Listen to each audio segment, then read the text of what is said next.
Naomi Osaka consoled tearful Coco Gauff in tense U.S. Open bout before heartwarming gesture. Naomi Osaka and Coco Gauff go back years. As the pair get ready to battle for a place in the U.S. Open quarterfinals on Monday, it calls to mind their first clash, which was back in 2019 and also in New York. Much has happened since Gauff played Osaka on Arthur Ashe Stadium as a 15-year-old 6 years ago. Over that time, Gauff and Osaka have both won 2 Grand Slams each, but both have enjoyed wildly different journeys. Osaka, a 4-time major winner, took a career break to have a child in 2023 before she sparked a global conversation in tennis by sharing her experiences with anxiety and depression.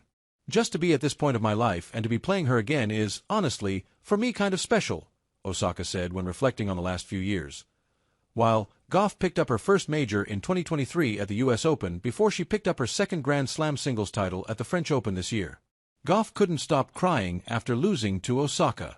Osaka was just 21 and the defending champion when she played Gauff in that 2019 clash.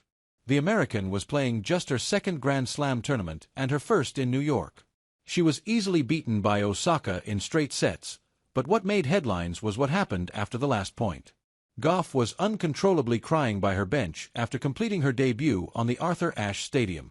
So Osaka decided to walk over and console her before making an unusual request. She asked Gauff to address the crowd in an on-court interview, something which is highly unusual for the loser. "She was crying," she won. "I was crying. Everybody was crying," said Gauff at the time. "I didn't know why she was crying. I was like, you won the match. I was wanting to leave the court because I'm not the type of person who wants to cry in front of everyone. I didn't want to take that moment away from her, as well." While Osaka at the time explained she did it because Gauff reminded her of herself.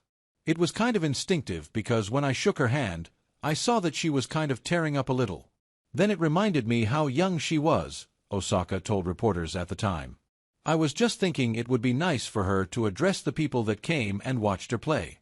They were cheering for her." What do Osaka and Gauff think of that moment, 6 years on? Gauff remembers the pressure she felt going into that match, as she felt the hype despite being just 15 years old. "I remember it was a tough moment for me, because it was a hyped-up match. I remember looking back at it," Gauff told reporters this week. "I guess I put way too much pressure on myself, thinking I maybe had a chance in that moment to actually do something, which I definitely did, but I think it was just I felt more expectation that I should, than maybe belief." While Osaka claims she knew the trajectory Gauff was on when they played all those years ago.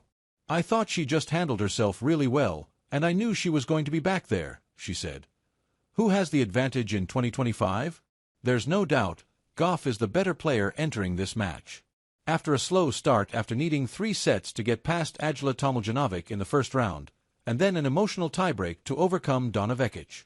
Gauff is playing her best tennis again after a stress-free win against Magdalena Frech.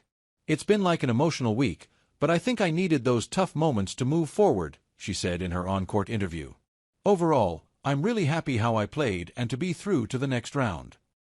Although a Gauff win is not a foregone conclusion, there is a case for Osaka, who is playing in her first 4th round at a Grand Slam since the Australian Open 2021, a tournament she won. Her tennis has improved in New York after she linked up with a new coach in Tomasz Wiktorowski, who used to work with 6-time major winner Iga Swiatek.